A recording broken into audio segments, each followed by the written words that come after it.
महाराज जी, जैसे हम लोग यात्राओं में जाते हैं तो बहुत सारी महिलाएं जो आती है हमारे पास, उनके पास सबके पास एक ही प्रश्न होता है कि हम इतनी मुश्किल से यहाँ तक पहुँचे और उन्हें फिर वो मासिक धर्म वगैरह हो जाता है, तो उस अवस्था में वो लोग क्या करें कि वो दर्शन करें या ना करें?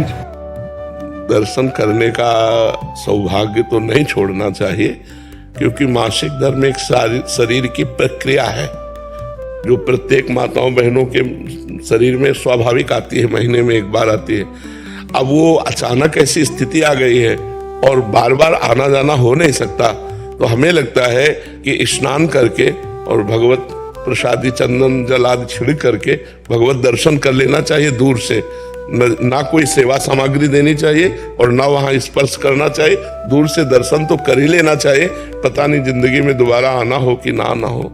और ये मासिक धर्म कोई ऐसा नहीं कि बहुत निंदनीय बात हो, बहुत वंदनीय बात है।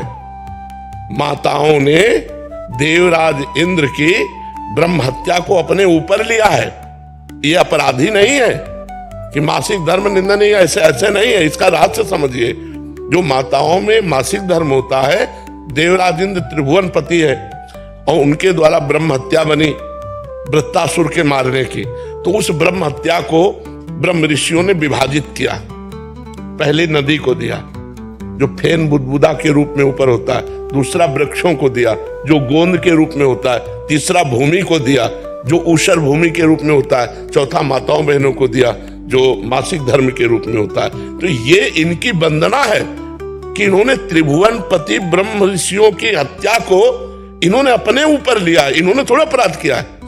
अब उससे लाभ से वंचित कर दिया जाए इनको, तो ऐसा नहीं। वो स्नान आदि करके पवित्र होकर यदि दर्शन कर ले तो सौभाग्य, क्योंकि बार बार तो जाना नहीं है। जी बहुत मुश्किल।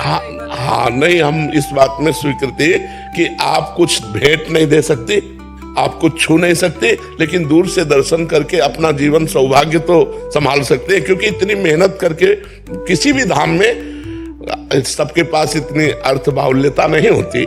कोई अर्थ की बहुत समस्या से जूझ करके जाता है, कोई शरीर की समस्या से जूझ के, कोई इतने कामों में फंसा हुआ है कि अब वो इस बात से केवल वंचित कर दिया जाए कि हाँ, तो इसलिए हमें लगता है कि उनको ये सौभाग्य मिलना चाहिए।